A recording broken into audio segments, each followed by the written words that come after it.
Ever since man first crawled out of the water millions of years ago, our species has continuously pursued one thing: power.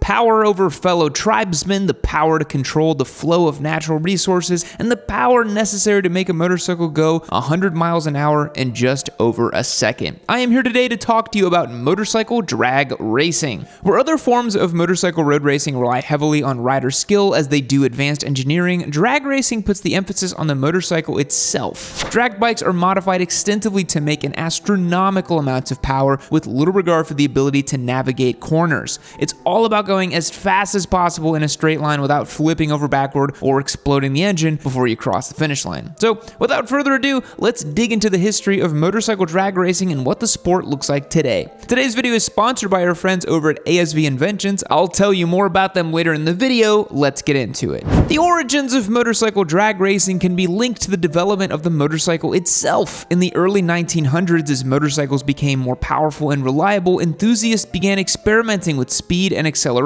Like I said in the intro, it's human nature to want to push the boundaries of what a machine or tool is capable of. And let's face it, those early model motorcycles were pretty desperate for any extra horsepower that they could get. After World War II, surplus military motorcycles, particularly Harley-Davidson and Indian models, became popular among returning veterans. Many of these bikes were modified for speed and racing. Organized drag racing events started to emerge in the late 1940s and 50s, often taking place on abandoned airstrips. The desire to build up and race motorcycles coincided with the hot rod car culture of the time. Modern day drag racing events like the Pro Stock, Pro Street, and Top Fuel events are still hosted by the National Hot Rod Association of today. One of the early examples of the advancement of drag motorcycles was a motorcycle dubbed the Barn Job that was built by a racer called Clem Johnson. This motorcycle was built around 1949 Vincent Rapide that used a 998cc air-cooled V-twin. This bike was originally making around 45 horsepower, but by the time Clem was done with it, it was making nearly 10 times that. The Barn Job was ultimately equipped with a supercharger and would clock its best quarter-mile time of 8.4 seconds at 187 miles per hour by the time it was retired in 1987.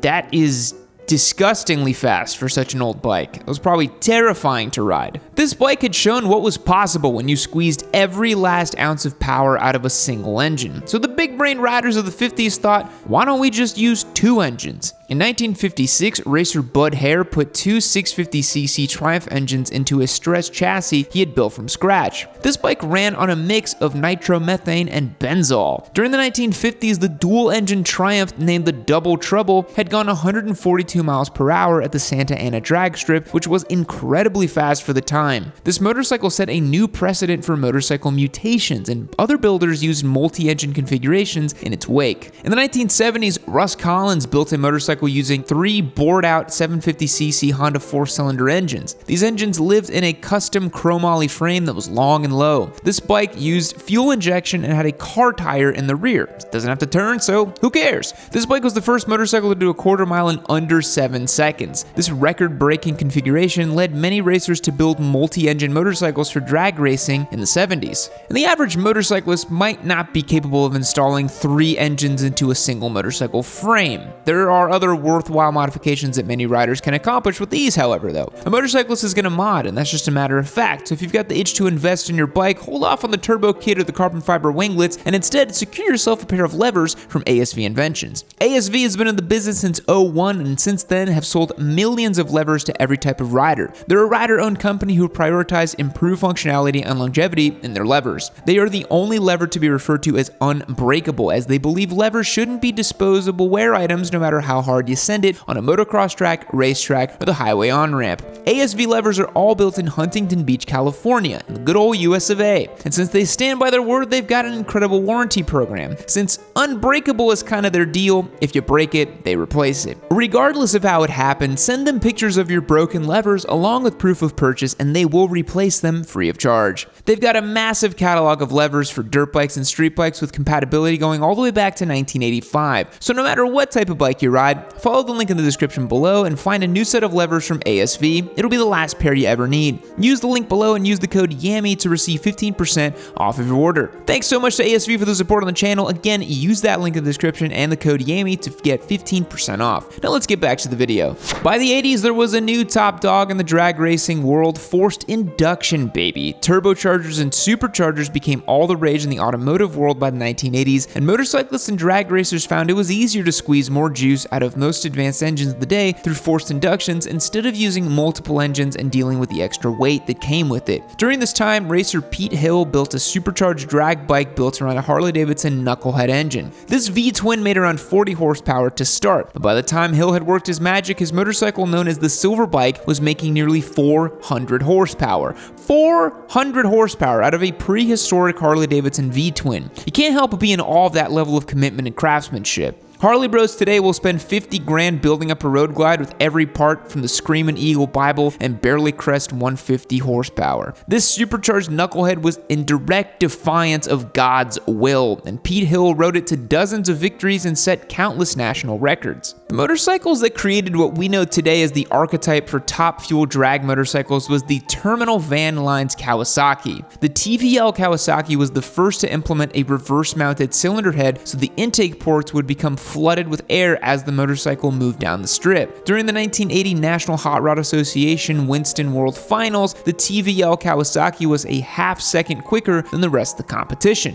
This motorcycle became the new standard for how drag bikes would be built and designed. More standards would be set in drag racing in the 80s. Racer Elmer Trett, who is considered to be one of the most important drag racers in history, would become the first rider to reach a speed of over 200 miles per hour. By 1996, Trett would reach speeds of 235 miles per hour with a 6-second quarter mile. Can you guys even fathom the G's of hitting 235 in a quarter mile? I did 211 in a full mile, and that was already scary enough. These guys are nuts. After Trett's passing, his understudy Larry Spiderman McBride, also I love all these guys' names, this is so great. He would continue in his place. McBride has since surpassed Trett's legacy and is known as the fastest drag racer ever, holding countless records. There are a handful of different sanctioned events for motorcycle drag racing. The most popular one is put on by the NHRA, that National Hot Rod Association we talked about. They're one of the most well-known and influential drag racing organizations in the States. It sanctions a wide range of drag racing events, including national and regional competitions. The NHRA motorcycle drag racing categories include multiple events, and regardless of the racing class, these drag races are an acceleration contest from standing start between two vehicles over measured distance, usually a quarter mile, sometimes an eighth of a mile. A drag racing event is a series of such two-vehicle tournament-style eliminations. The losing racer in each contest is eliminated, and the winning racers continue until one remains. The Top Fuel motorcycle is the premier class for motorcycle drag racing in the NHRA. Top Fuel motorcycles are highly specialized, purpose-built machines powered by supercharged or turbocharged engines running on nitromethane fuel.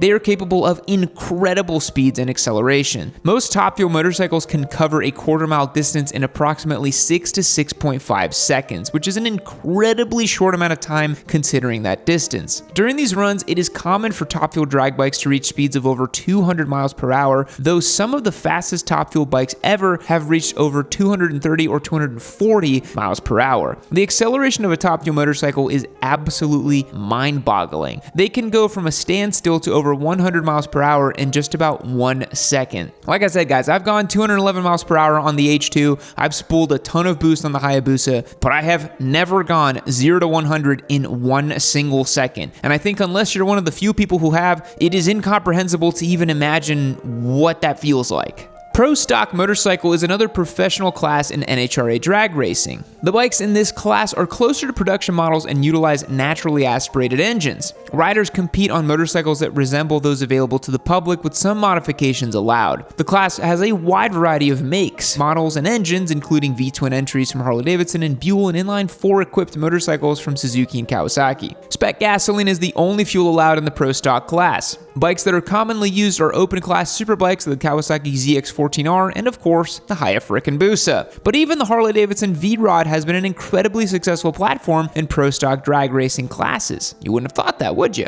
Common modifications used in Pro Stock are engine upgrades like the use of high-compression pistons, cylinder head porting and polishing, and high-performance cams. These modifications, paired with high-flow exhaust and air intakes and proper fueling, can significantly increase an engine's horsepower without the use of forced induction. After engines are tuned to make as much power as possible, these bikes have modifications to the chassis to stay planted and stable during rapid and extreme acceleration. They have lowered and stretched suspension as well as wheelie bars to give the motorcycle every opportunity to keep the front wheel down as best it can. You guys ever think about the fact that with the wheelie bar and a rear tire putting power to the ground, there is a brief moment in time where a motorcycle becomes a front wheel drive vehicle, just kind of lifting a front wheel in the air, having two wheels in the back? It's kind of weird. So these bikes will run slick racing tires and have modified fairings to increase aerodynamic performance and limit drag. The AMA, or the American Motorcycle Association, has historically sanctioned drag racing events too, prior to a long hiatus from the sport. Just like the NHRA, the AMA drag events covered multiple classes and hosted events in different parts of the country. The AMA drag racing events cater to both professionals and amateurs alike. In 2022, the AMA announced a partnership with the All Harley Drag Race Association. This series also includes nitro-burning fuel classes as well as gas-powered classes, each with restrictions to the amount of possible modifications.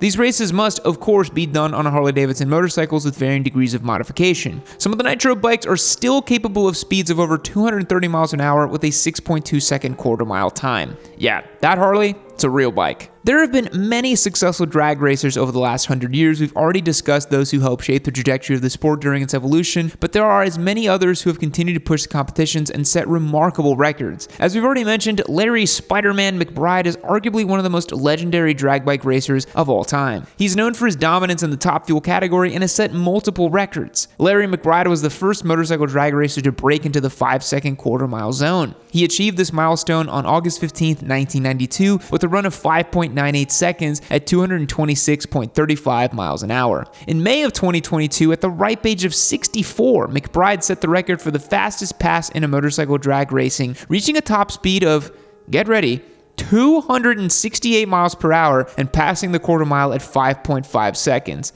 McBride's motorcycle used in top fuel racing uses a Suzuki engine that has been extensively modified, making an absolutely insane 1,700 horsepower. I really want to get one of these guys to do a competition with those Car Wow people where they're always racing like F1 cars and Danny Pedrosa on a MotoGP bike. I just think that they would dust up on everybody. It'd be awesome. Now, while Spider-Man may truly be goated in the sauce in question being nitromethane, there are many other racers who have made a significant impact on motorcycle drag racing. Angelle Sampi is one of the most successful female drag racers in history. She's been known for her accomplishments in the NHRA Pro Stock Motorcycle Racing, and in 1996, Angelle became the first woman to win an NHRA Pro Stock Motorcycle event, which was a significant milestone for women in motorsports.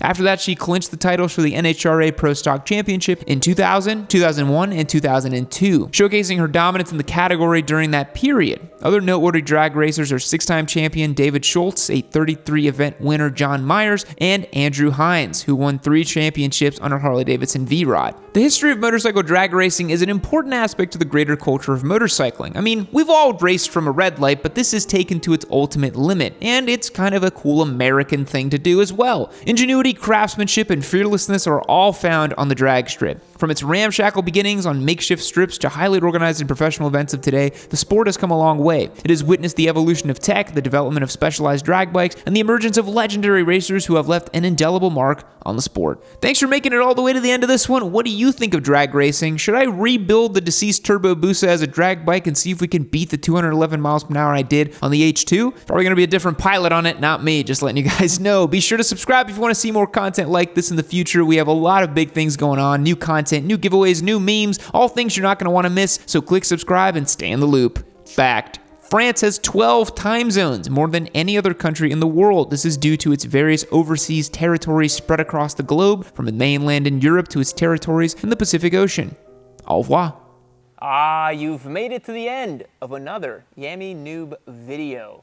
Aren't you just a special little cookie? Aren't you just something so great? Aren't you just, look at you, you're just so freaking cute. Why don't you go ahead and click on the next video? Why don't you go ahead, listen, hey, I'm just kidding around. Hey, listen to me. Click on the video.